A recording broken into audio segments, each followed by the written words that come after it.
জাতীয় ঐক্যের লক্ষ্যে ধর্মীয় দল ও ধর্মীয় ব্যক্তিত্বদের সঙ্গে বৈঠকের বিষয়ে জানাতে এই মুহূর্তে রাজধানীর ফরেন সার্ভিস একাডেমি থেকে আমাদের সঙ্গে যুক্ত হচ্ছেন সহকর্মী ফজলে আদিত্য। ধর্মীয় ব্যক্তিরা বৈঠকে অংশ নিয়েছেন কিনা বিস্তারিত জানাবেন।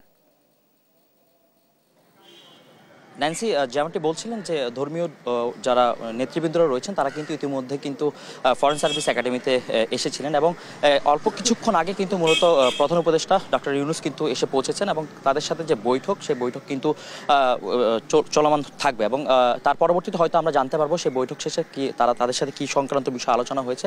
মূলত দেশের চলমান পরিস্থিতি নিয়ে এবং চলমান পরিস্থিতি এবং বিভিন্ন ইস্যু নিয়ে কিন্তু গত কয়েকদিন ধরে অর্থাৎ মঙ্গলবার দিন বৈষম্য বিরোধী ছাত্র আন্দোলনের সাথে কিন্তু বৈঠক করে এবং গতকালকে অর্থাৎ বুধবার কিন্তু রাজনৈতিক যে দলগুলো রয়েছে সে দলগুলোর সাথে কিন্তু বৈঠক করে এবং পরবর্তীতে আমরা কিন্তু গণমাধ্যম কিন্তু বিভিন্ন ব্যক্তিদের সাথে কথা বলেন রাজনীতি। তারই ধারাবাহিকতা কিন্তু আজকেও কিন্তু এই বৈঠকের কথা রয়েছে এবং ইতিপূর্বে কিন্তু এখন পর্যন্ত আমরা যেটা জানতে পেরেছি যে এখানে যারা উপস্থিত হয়েছেন তাদের মধ্যে অন্যতম হচ্ছেন আহসানা ফাউন্ডেশনের চেয়ারম্যান শাইখ আহমদুল্লাহ, তিনি উপস্থিত হয়েছেন বাইতুল মোকাররম মসজিদের খতিব এবং উপস্থিত হচ্ছেন পার্বত্য চট্টগ্রাম বিষয়ক উপদেষ্টা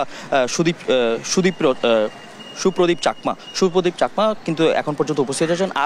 আরও বেশ কিছু ধর্মাবলম্বীরা আসবেন যারা বিভিন্ন ধর্মের অনুসারী রয়েছেন, বিভিন্ন নেতাকর্মীরা রয়েছেন, বিভিন্ন ধর্ম বিষয়ক নেতাকর্মীরা রয়েছেন, তারা কিন্তু উপস্থিত হবেন। পরবর্তীতে বিস্তারিত আমরা আরও জানতে পারবো এবং আমাদের দর্শকদের আরও বিস্তারিত জানাতে পারবো যে মিটিং চলছে, মিটিংয়ের পরবর্তী সময় আমরা কি বিষয়ে মিটিং হয়েছে এবং কি ইস্যুতে মূলত আজকে যে বৈঠক হওয়ার কথা রয়েছে সেই বৈঠক কি বিষয় নিয়ে আলোচনা হয়েছে তা আমরা আরও বিস্তারিত জানাতে পারবো। এই ছিল আমার কাছে ফরেন সার্ভিস একাডেমি থেকে প্রধান উপদেষ্টার বৈঠকের সর্বশেষ তথ্য। ন্যান্সি। আদিত্য, আপনাকে ধন্যবাদ। দর্শক, রাজধানীর ফরেন সার্ভিস একাডেমি থেকে আমাদের সঙ্গে যুক্ত হয়েছিলেন সহকর্মী ফজলে আদিত্য।